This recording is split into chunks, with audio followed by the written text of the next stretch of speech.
Yo, what's up? Bringing you that MLB Show 19. So we're going to take a look at the live series collection rewards and see which ones are the best ones to go after. So we're going to start at the bottom. Actually, let's start with free agents. So you do get a little reward now for free agents. Just some extra stubs and XP, which could be pretty good. I did start collecting some of them that I got from my packs. So this is actually really important to do. Just getting players for collections, get those stubs, get those extra XPs, and that's definitely going to help you level up and is pretty good for your XP reward path. So whenever you get players, I would just lock them in. That's the best thing to do right there. But let's take a look at these. So for the Diamondbacks, we got Mark Reynolds. Good power numbers. That's about it. But he should be a really good power hitter. Maybe someone to bring off the bench. For the Giants, we have Orlando Cepeda. Has good contact versus righties, decent versus lefties. Power numbers are alright. And then he has common fielding, which he can get away with because he's a first base primary. Actually, that's the only position he can play. So he can get away with that. And it's a decent card. So kind of the way that they did these, like these rewards, if the team is cheap, they pretty much gave him a gold player. And like the more expensive teams got diamond players as rewards. So for the Rockies, we got Carlos Gonzalez. This card looks pretty decent. Good contact numbers. His power numbers look okay. You know, they could be a little bit better maybe. If they were around like 80 plus, if all his hitting was 80 plus, I think this could be a really good card. It's still pretty good. And then Visions at 62. Got gold fielding. I think it's a nice outfield option. It's a postseason card. I think this is new. You know, we always get like I don't know what the other Carlos Gonzalez card we always get, but I don't think we ever got a postseason one. So definitely a nice looking card right here. For the Padres, we got Adrian Gonzalez. Really good against righties. That's about it. He's really good against righties. He got decent. He has silver fielding, so I shouldn't say decent. He has pretty good fielding. And he can play first and right field. I wouldn't play him in the outfield. I wouldn't play him in the outfield, but first base, definitely. And then for the Dodgers, we got Oral Hershiser. This card looks pretty nice. Has a hit per 9 at 94, 84 K per 9, and a 70 walk per 9, which is pretty important right there. Got the 92 sinker, 89 cutter, good curveball and changeup. I've always been a fan of this card. I think he's been in 17 and 18, right? I really like this card. That sinker and cutter combo has always been effective. And then bringing in that changeup also to mix it up. I think it's a really nice card. So for the NL West, if you complete all 5 of these, you get Rob Nen, and he has a 110 hit per 9, a 113 K per 9, and a 66 walk per 9, 99 fastball, 92 slider, 91 splitter, and an 83 curveball. So this card, really good. If you guys didn't use him last year, actually I can't really say because pitch speeds were kind of off last year, but he was pretty solid. He was pretty solid. I think he's going to be even better this year with the pitch speeds. So this is a nice reward. This is a nice reward right here. As far as these ones go, Cargo's pretty nice. And then Hershiser's pretty nice. Reynolds is not bad for a gold card, but that's about it. Now for the NL Central, for the Pirates, we got Willie Stargell. Good contact numbers versus righties. Good power numbers also. And then his lefty power numbers aren't really that bad. Bronze fielding, probably better suited for first base. He has that as a secondary position.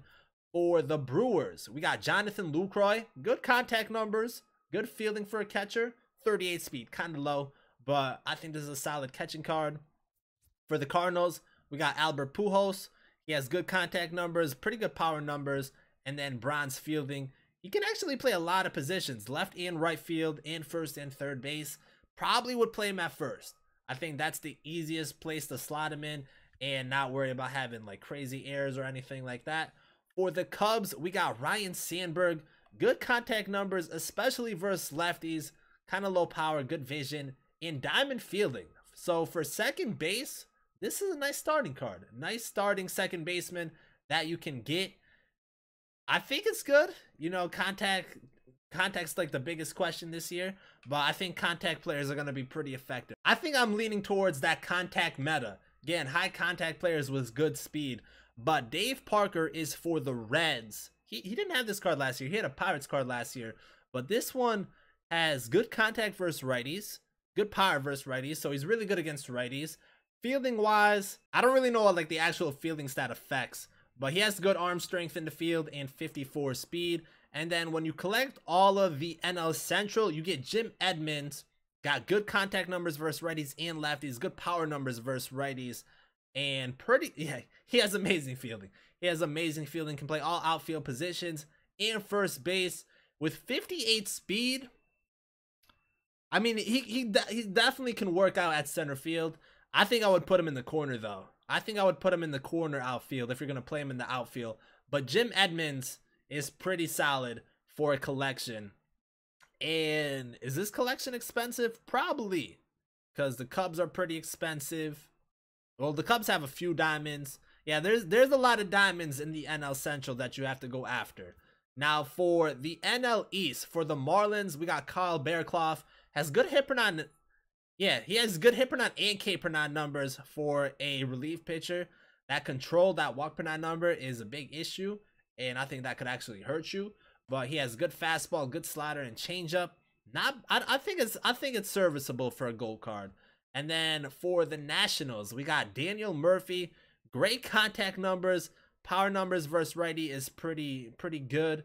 And then bronze fielding.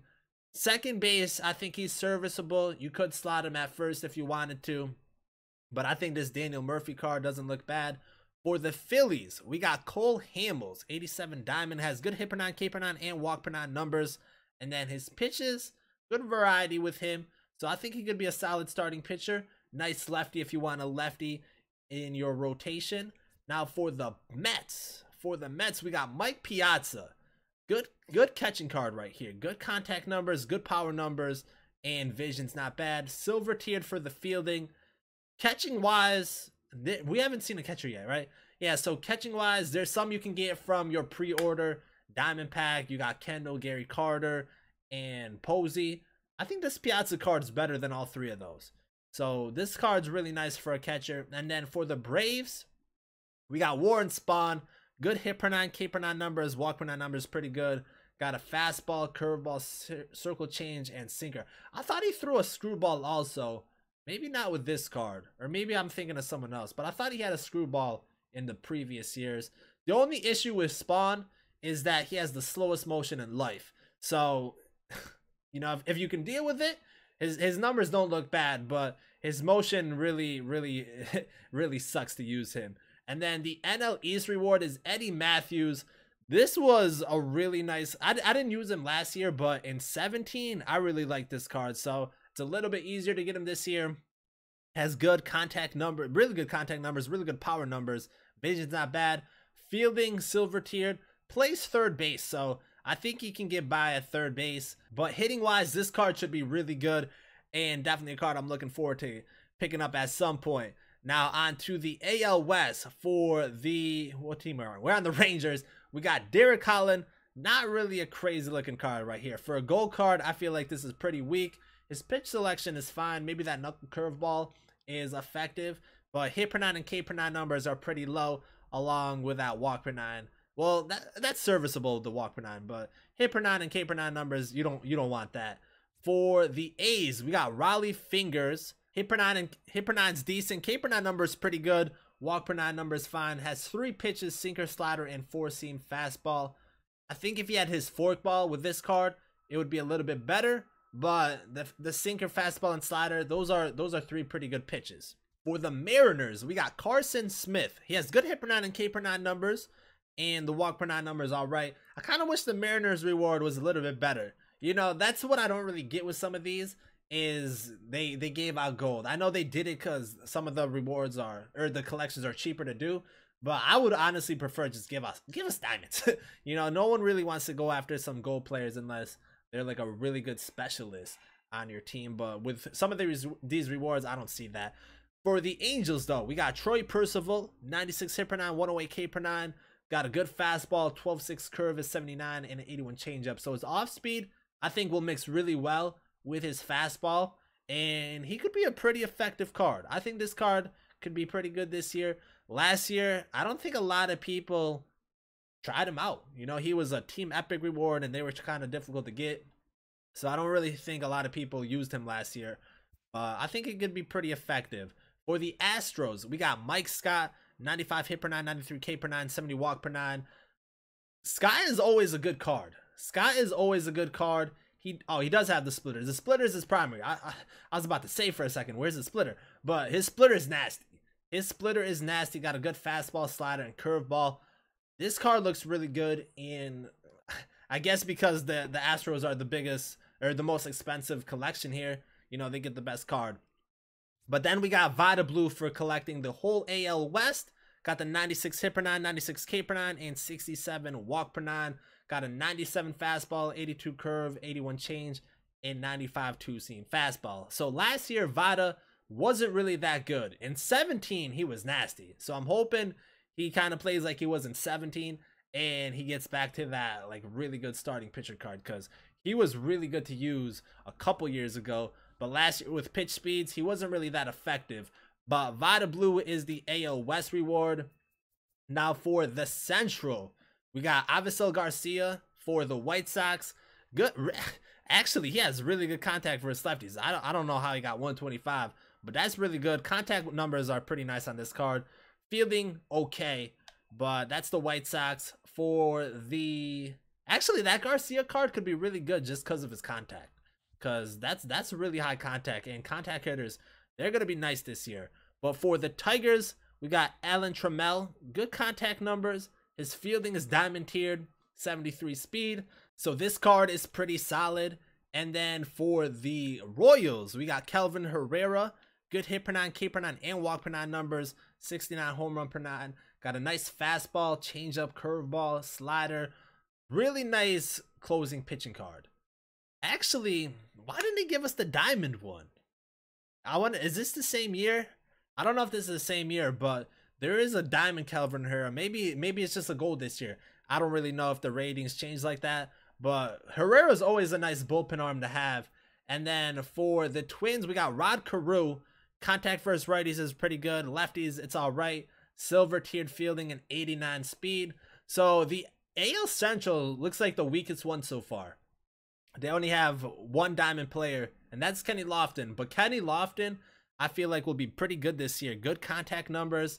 He has good arm strength is a knock, but other than that, he has good fielding and 98 speed.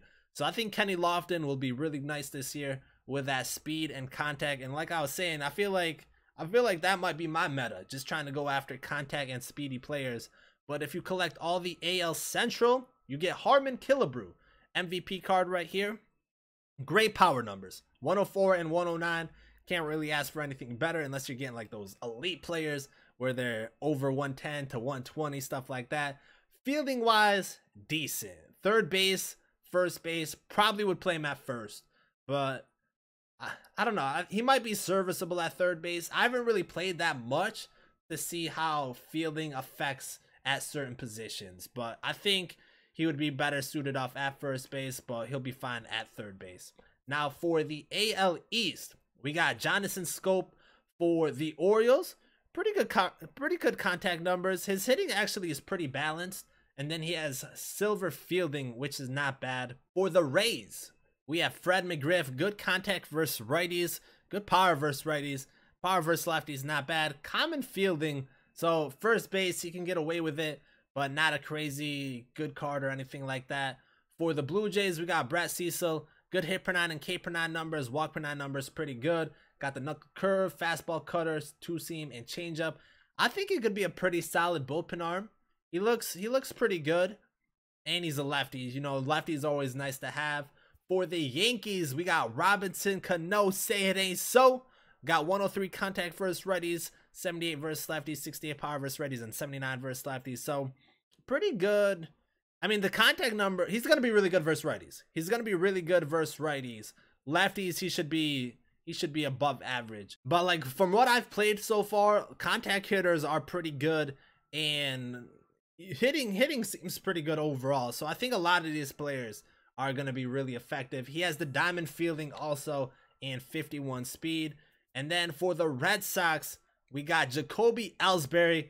Good contact versus righties, 76 versus lefties, good power versus righties. Like, that's a really good mix. If you have really high contact and like 70 plus power, I think those cards are going to be really good. So Versus righties, I think Jacoby's going to kill it. He has decent fielding because the arm strength is kind of poor and the arm accuracy, but reaction's good, and then 94 speed. So Jacoby, he's definitely like one of those players I'm looking at. He's definitely up there. And then the AL East reward is Jose Bautista. Actually has really, really good hitting stats. 80 contact versus righties, 102 versus lefties, 98 power versus righties, and 108 versus lefties. Really nice hitting card right here. And then fielding, it's not bad. 94 arm strength is nice. 67 fielding, but he can play multiple positions. All outfield positions, first and third base. I think he's fine in the corner outfield slots. And, you know, first base, you can pretty much put anyone there that has that secondary position, and I think they'll be pretty good. But those are the team collections, the individual team collection rewards. Now, when you collect all 3 of the National League players, you get Roger Hornsby. Now, this card looks ridiculous. 99 overall, 125 contact versus righties, same versus lefties, 94 power versus righties, and 99 versus lefties, and 125 vision, silver tiered fielding, but he has 81 speed. Can play second, third, and shortstop. This is endgame second baseman. Like, if you get this card, you really don't need another second baseman on your team. You know, and that might be an issue, because that goes back to like how Immortals were. Like, if you get an Immortal, you don't really need another player. Hopefully it's not the same this year. I know they want to bring out more signature series cards, but I honestly don't think a better second baseman will come out. Maybe Jackie Robinson could rival it, but I don't think Jackie will have the power. Like, this card is really, really good. And overall, I don't see how you can get a better second baseman, but that card is really nice. And then for the American League, we got Yvonne Rodriguez. Kind of the same thing. This is an endgame catcher. I don't know if you really need another one after this, but he has great contact numbers. 110 and 119, 84 power versus righties, and 85 versus lefties, 113 vision. So really, really nice hitting card. I think he's going to kill it. Yo, I really want to try out this Yvonne Rodriguez. And then diamond fielding stats. I mean, what more can you ask for a catcher? You know, this is definitely probably going to be the best overall catcher. But this right here is easily the best overall catcher. You know, he has the hitting and he has the fielding. I don't think any other catcher can really compete with Pudge when it comes to hitting and fielding. Both of those together. Maybe Yachty, but Yachty I think will just have contact and diamond fielding, but he won't have the power like Yvonne Rodriguez. And then when you collect all the American League, all the National League, every player in the MLB, the main reward is Willie Mays. This card looks ridiculous. 114 contact versus righties, 117 versus lefties, 106 power versus righties, and 118 versus lefties, 116 vision, diamond fit. Like, how is this not an Immortal? You know, that's what I'm saying. Like, you can't say signature series aren't the same as Immortals. They're pretty much the same thing. And this card is just straight nasty. I don't really see who you can replace with this. Like, if you have him in your lineup, I don't know how you replace him. I really don't know how you replace Willie Mays if you have this card. I don't see it. I don't see it. But this card, really, really good. Easily a 5-tool player. Might be the best card in the game. You know, he's definitely the best one that we see right now. But I'm sure, like, Babe Ruth. Nah, Babe Ruth won't be a 5-tool player. Maybe Ken Griffey Jr. Like, Griffey, I feel like, is the only one that could rival Willie Mays. But I don't know. This card is really good. This card is really good. I don't really see how we're going to have any other better card than this. So those are the rewards. Now, I will say this. You can collect whatever team you want first. But if you wanted to focus on one, if you wanted to do American League or National League first, I think I would do National League. Get that Roger Hornsby. I think he's a really good card. I think he's a little bit better than Pudge. You know, hitting wise he is. Pudge is obviously a really good card. And behind the plate, I don't think you're really going to need another catcher besides him. But you can't go wrong with these rewards. And right now, like, the market, it's not really that expensive. There's a good amount of diamonds out there. They're pretty cheap compared to, like, the starting points from last year. Diamonds are pretty well priced right now. So these collections might not be that expensive to get, which is always nice. So maybe a lot of people have Willie Mays, Yvonne Rodriguez, Roger Hornsby. You know, pretty soon. Not like in the first month, but a couple months in, or maybe even a lot of people get in the first month. I don't really know, but yeah, I feel like this year it's gonna be super easy to build really nice teams. So before I finish off, just real quick, one tip, and this is for like stubs and the level, your XP. If you get players, I think I said this in the beginning, but when you get players, just collect them. You know, you want to collect players, and each time you do, you get 200 stubs, 2000 XP. Definitely helps for your level, your XP, which can get you a lot of nice rewards, and you know, you get some extra stubs right there. So whenever you get players, just lock them in and get those extra stubs and XP. But that's pretty much it. Let me know down below in the comments, from all these rewards, which one is your favorite, which collection you're doing first if you haven't done one yet, and which card you're most looking forward to using. But thank you guys for watching, and I'm out.